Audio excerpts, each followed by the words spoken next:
वैसे जरूरी नहीं है, लेकिन वीडियो को लाइक या फिर डिसलाइक कर दिया करें। पहले मैं द ड्राउन्ड जायंट मूवी को एक्सप्लेन करूंगी। इस मूवी के स्टार्ट में हम 3 साइंटिस्ट को बीच पर जाते हुए देखते हैं, जिनमें से एक आदमी स्टीवन हमें डेड जायंट के बारे में ये स्टोरी सुनाएगा। असल में इस समंदर में एक दिन पहले एक काफी बड़ा तूफान आया था, जिसकी वजह से एक डेड जायंट बीच पर आ गया था। उस डेड जायंट को देखकर फिशरमैन काफी हैरान थे और इसीलिए वो इस बारे में पुलिस को इन्फॉर्म भी करते हैं, लेकिन कोई भी उनकी बात पर यकीन नहीं करता। लेकिन जैसे जैसे लोग बीच को विजिट करते हैं तो उनके पास सुनाने के लिए सिर्फ जायंट की कहानियाँ थी, और अब साइंटिस्ट खुद बीच को विजिट करने का डिसाइड करते हैं, जहाँ वो खुद उस जायंट को अपनी आंखों के सामने देख रहे थे, जिसके बारे में वो काफी बार सुन चुके थे। उस जायंट को देखने के लिए बहुत सारे लोग आए हुए थे वहाँ पर, लेकिन कोई भी उसे टच नहीं कर रहा था क्योंकि सारे उससे डर रहे थे। अब यहाँ पर स्टीवन और उसके आदमी अंदाजा लगाते हैं कि शायद उसका वेट 80 टन के करीब होगा। स्टीवन उनसे कहता है कि जायंट के बारे में मैंने ये सुना है कि इनकी एज का अंदाजा लगाना बहुत मुश्किल है, पर स्टीवन उसके नोज और लिप्स को देखते हुए कहता है कि ये एक यंग जायंट था। वो तीनों साइंटिस्ट उस जायंट की बॉडी के आसपास खड़े होकर उस पर रिसर्च कर रहे थे। स्टीवन इस दौरान उसके हाथ के पास जाता है, जो कि तालाब की लुक दे रहा था, यानी उसका हाथ इतना बड़ा था कि पानी जमा होने के बाद वो एक तालाब बन गया था, जिसमें छोटी छोटी मछलियाँ तैर रही होती हैं। स्टीवन का कहना था कि इस जायंट की साइज से भी ज्यादा हैरान कर देने वाली बात तो ये है कि जायंट अभी तक एग्जिस्ट करते हैं, और वो बीच पर खड़े हुए लोगों को जायंट से कंपेयर करते हुए कहता है कि ये तो जायंट की छोटी छोटी अनकम्प्लीट कॉपीज हैं। अभी स्टीवन उसे देखकर हैरान हो ही रहा था कि तभी उसकी एक कलीग उस जायंट की बॉडी पर चढ़ जाती है और वहाँ मौजूद वो सब लोगों को बताती है कि ये बिल्कुल सेफ है। तभी सुनकर वो सब लोग जल्दी से उस जायंट की बॉडी पर चढ़ जाते हैं, और ऐसा करके वो लोग काफी खुश हो रहे थे। कोई उस जायंट की बॉडी पर जंप कर रहा था तो कोई खेल रहा था, लेकिन स्टीवन ना तो उसे टच करता है और ना ही उस पर चढ़ता है। दूसरी तरफ उसकी कलीग उस जायंट के बारे में नोट्स बना रहे थे,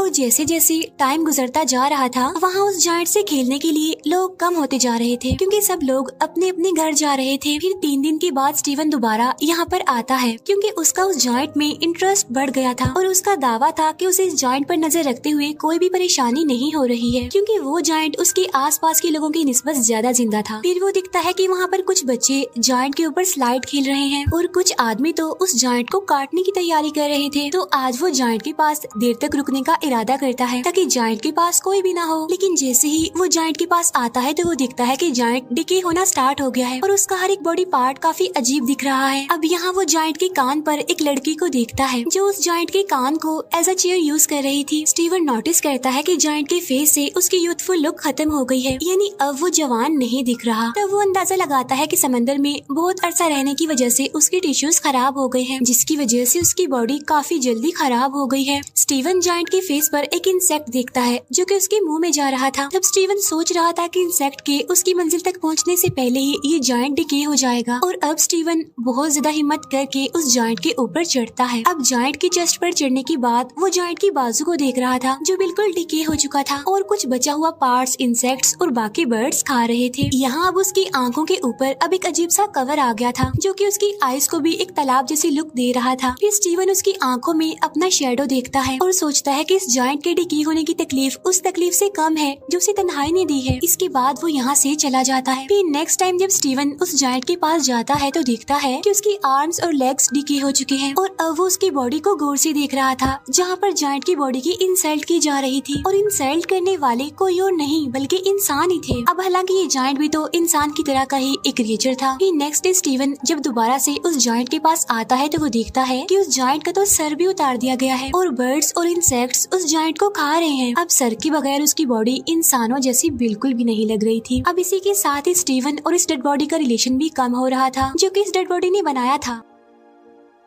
फिर इसके बाद वो काफी दिनों तक बीच पर नहीं आता। फिर काफी हफ्तों बाद जब वो बीच पर आता है तो ये देखकर वो काफी हैरान हो जाता है कि अब उसके पास कोई भी ऐसी चीज बाकी नहीं रही जिसकी वजह से वो इंसान लगे, और वहाँ पर जो बाकी रह गया था वो उस इंसान का डिकेट गर्ट था। और अब उन सब लोगों का उस जायंट पर से इंटरेस्ट खत्म हो गया था। अब इवन काफी महीने गुजर जाते हैं और लोग तो अब जायंट की एंट्री को भी भूल जाते हैं, और जायंट की बॉडी के अलग अलग पार्ट्स और बोन्स जगह जगह पर एज अ डेकोरेशन देखने को मिलते हैं। फिर एक दिन साइकिलिंग करते हुए स्टीवन उस जायंट का स्कल एक खाली मैदान में देखता है। उसका ख्याल था कि अगर वो इस सिटी को गौर से देखेगा तो उसकी नोज और एयर्स की बोन्स भी मिल जाएंगी, क्योंकि स्टीवन के मुताबिक जायंट की हड्डियों से बनी ये डेकोरेशन ज्यादा अच्छी है उन यादों से जो स्टीवन के दिमाग में है। अब यहाँ पर उस जायंट के कुछ बॉडी पार्ट्स को सर्कस में भी रखा गया था और अब साइंटिस्ट का कहना था कि जिसने भी उस जायंट को देखा है वो उसे मॉन्स्टर ही समझते थे जो कि मर चुका था, लेकिन वो जायंट उसके लिए आज भी जिंदा था और वो अक्सर अपने ड्रीम में देखता है कि जायंट उसके शहर से गुजर रहा है और अब वो वापस समंदर में जाने के लिए जगह जगह से अपनी बॉडी के टुकड़े उठा रहा है। अब ये मूवी हमें एक डीप मैसेज देती है कि कैसे एक इंसान इस दुनिया में आता है, कैसे लोगों की जिंदगियों पर असर छोड़ता है, वो लोगों से सीखता है, उन्हें सिखाता है,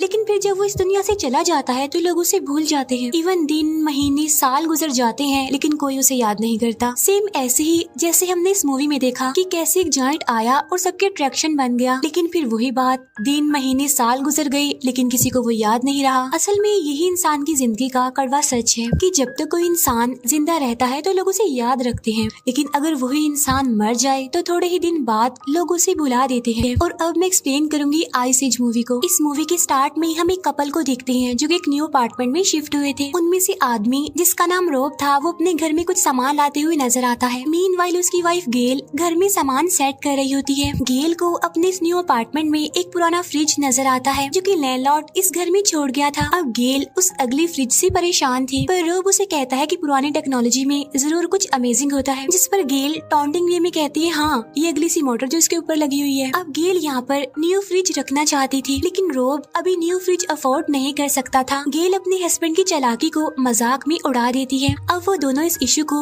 यहीं पर छोड़कर ड्रिंक एंजॉय करने का सोचते हैं क्योंकि वो शिफ्टिंग करते हुए काफी थक जो गए थे। अब जैसे ही रोब फ्रिज में आइस लेने जाता है तो उसे फ्रिज आइस चंक से ढका हुआ नजर आता है। फिर आखिर वो बड़ी मुश्किल से एक क्यूब निकाल कर अपने ड्रिंक में डालता है। वो दोनों मिलकर बैठते हैं और अपने नए घर की खुशी को सेलिब्रेट करते हैं। अब ड्रिंक की एक सिप लेने के बाद रोब को आइस में कोई अजीब सा स्ट्रक्चर नजर आता है और जब उसे रियलाइज होता है कि वो एक जानवर है तो उसे अपनी आंखों पर यकीन नहीं होता। वो आइस क्यूब गेल को दिखाता है और पूछता है क्या सच में इसमें कुछ है। तब गेल जल्दी से मैग्नीफाइंग ग्लास लेकर आती है। वो एक छोटे से क्रिएचर को आइस क्यूब में फ्रीज देखते हैं। वो दोनों उस क्रिएचर को देखकर काफी हैरान और कंफ्यूज थी क्योंकि वो बहुत छोटी थी। वो नोटिस करते हैं कि इस छोटी सी क्रिएचर को हंट किया गया है क्योंकि उन्हें उसकी बॉडी में स्पेयर्स यानी नेजे नजर आते हैं। तब ये देखकर वो और ज्यादा हैरान परेशान हो जाते हैं और अब गेल जल्दी से जाकर फ्रिज से सारी आइस निकालती है। तो यहाँ पर रिवील होता है कि इस फ्रिज के अंदर एक पूरी मिडिल एज सिविलाइजेशन वर्क कर रही है। फ्रिज के अंदर टाइम बहुत तेजी से गुजर रहा था। यहाँ का एक सेकंड गुजर रहा था तो वहाँ के हफ्तों गुजर रहे थे। अब ये देखकर वो दोनों हस्बैंड वाइफ काफी हैरान थे और वो ये भी सोच रहे थे कि ऐसा पॉसिबल कैसे हो सकता है। अब वो शहर के अंदर जो लोग थे वो भी इन दोनों को बड़े गौर से देख रहे थे। अब क्योंकि वो छोटे से थे इसीलिए वो इन दोनों को जायंट समझ रहे थे, लेकिन फिर भी उन लोगों को इनके यहाँ पर होने से कोई प्रॉब्लम नहीं थी। फिर कुछ देर बाद रोब उस छोटे से क्रिएचर को अपने घर के एक प्लांट में दफन कर देता है। वो छोटा सा क्रिएचर जिन्हें सबसे पहले आइस क्यूब से मिला था। इस बात पर गेल उसका दोबारा मजाक उड़ाती है। इसके बाद जब वो दोबारा फ्रिज खोलते हैं तो देखते हैं कि अब वो शहर मिडिल एज से इंडस्ट्रियल एज में चेंज हो गया है। वो भी सिर्फ इतने से ही टाइम में,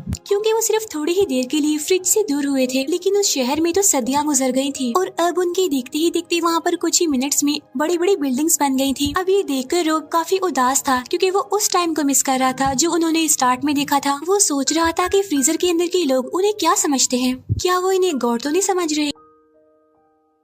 लेकिन तभी वो दो कंस्ट्रक्शन वर्कर को फ्रीजर के अंदर ही उन्हीं के बारे में बात करते हुए देखते हैं। वो कह रहे थे कि हम इन दो पागल जायंट्स को हर रोज देखते हैं और हम उस ब्रोकली को भी देखते देखते थक गए हैं जो गेल के दांतों में नजर आ रही थी। और अब उनके देखते हुए ही वो इंडस्ट्रियल कम्युनिटी मॉडर्न कम्युनिटी में चेंज हो जाती है और वहाँ की सारी बिल्डिंग सुपर स्ट्रक्चर में चेंज हो गई थी और साथ साथ उन्हें वो छोटी छोटी चीजें उड़ती हुई नजर आती है जो रोब को लग रहा था कि शायद ये प्लेन्स हैं। और टाइम को गुजरते हुए वो लोग काफी गौर से देख रहे थे। रोब अब इस एज को देखकर सरप्राइज था और सोच रहा था कि अगर ये हमारी दुनिया से रिजेंबल करता है तो इस मॉडर्न एज की बात क्या होगा। और इतनी ही देर में वो वहाँ पर एक लाइटिंग ऑब्जेक्ट को देखते हैं। तब रोब हैरान होता है कि ये क्या चीज है और वो उसे देखने के लिए करीब जाता है। इसके बाद वो जोरदार झटके से दूर गिरता है। अब गेल उसकी हेल्प के लिए उसके पास जाती है और उसका फेस जला हुआ देखती है, जिससे उनको अंदाजा होता है कि वो एक लॉन्चर था और वहाँ पर वॉर चल रही थी। फिर जब वो कुछ सेकंड्स के बाद वहाँ पर जाते हैं तो वहाँ पर सब कुछ खत्म हो गया था। अब वो इस फ्रीजर को बंद कर देते हैं क्योंकि वो इस वॉर को बढ़ाना नहीं चाहते थे। इसके बाद वो लोग पिज्जा ऑर्डर करते हैं, अपने खाने को काफी इंजॉय करते हैं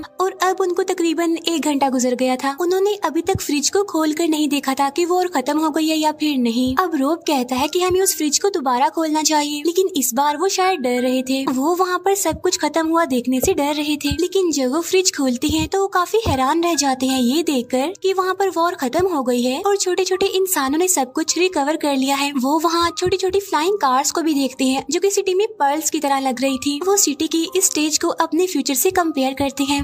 ये अब एक फ्यूचरिस्टिक लैंड थी जहाँ आसमान से बातें करती हुई सुपर स्ट्रक्चर बिल्डिंग इस सिटी को काफी अच्छा लुक दे रही थी। इसके बाद वो सिटी एक पिरामिड स्ट्रक्चर में चेंज हो जाता है जिससे बहुत सारी लाइंस कनेक्ट कर रही थी। अब रोब और गेल को लग रहा था कि सब लोग इस पिरामिड में रहते हैं। इसके बाद सिटी का वो पिरामिड स्ट्रक्चर सारे सिटीज को अपने अंदर अब्सॉर्ब करने लगता है और एक बड़ी सी एनर्जी बॉल में चेंज होकर फट जाता है, जिसकी वजह से सिल्वर स्पार्क उनके पूरे किचन में फैल जाती है, जिन्हें वो लोग बड़ी गौर से देख रहे थे और उन्हें ये सब एक फैंटेसी वर्ल्ड का पार्ट लग रहा था और वो स्पार्क किसी फायरफ्लाइज जैसे लग रहे थे। इसके बाद वो स्पार्क्स दोबारा जमा होकर फ्रीजर में चले जाते हैं, फिर एकदम से सब कुछ गायब हो जाता है। इसे देखकर वो लोग काफी कंफ्यूज हो जाते हैं। रोब को लग रहा था कि अब वो वापस आने वाले हैं, लेकिन गेल को ये लग रहा था कि सब कुछ खत्म हो गया है और असल में ये सब कुछ दुनिया के खत्म होने को जाहिर कर रहा है। रोब अब फ्रिज का स्विच बंद कर देता है। वो दोनों गले मिलते हैं। उन्होंने कुछ ही घंटों में ह्यूमैनिटी का स्केच देख लिया था जिसमें उन्होंने पास्ट, प्रेजेंट और फ्यूचर को भी ऑब्जर्व कर लिया था। नेक्स्ट मॉर्निंग वो कपल अपनी नॉर्मल लाइफ स्टार्ट करता है, पर अभी भी उनके जहनों में कल के बारे में कुछ सवालात थे और अब वो सस्पेंस में दोबारा से फ्रीजर को देखते हैं जहाँ वो छोटे छोटे इंसान वापिस आ गए थे और वो डायनासोर के मीट से अपना पेट भर रहे थे और कुछ तो डायनासोर से बचने के लिए भाग रहे थे। यानी अब ये ह्यूमैनिटी का स्टार्ट दिखाया जा रहा है। अब यहाँ इस कपल को दिखाते हुए ये मूवी भी एंड हो जाती है, जो अब दोबारा नेचुरल हैबिटेट में रहने वाले उन छोटे छोटे ह्यूमंस को देखने में बिजी हो गए थे। असल में ये मूवी हमें इस दुनिया की क्रिएशन, एवोल्यूशन और एंडिंग का कॉन्सेप्ट देती है, जिसमें इंसान की नेचुरल हैबिटेट से मॉडर्न एज तक का सफर बहुत अच्छे से एक्सप्लेन किया गया है। इस स्टोरी में वो फ्रिज जहाँ हमें मैनकाइंड की एज का कॉन्सेप्ट देता है, वही वो कपल हम इंसानों के बिहेवियर को शो करता है। यानी जब फ्रिज में वॉर शुरू हुई तो उन लोगों ने फ्रिज को बंद कर दिया और अपने आप में ही बिजी हो गए, और ये चीज इंसान की दुनिया को लेकर केयरलेसनेस को शो करती है। और लास्ट में लाइफ का उस पावर बॉल की शक्ल में डिसअपीयर होना ह्यूमैनिटी की एंडिंग को शो करता है। और ये मूवी भी यहीं पर एंड हो जाती है। Thank you for watching.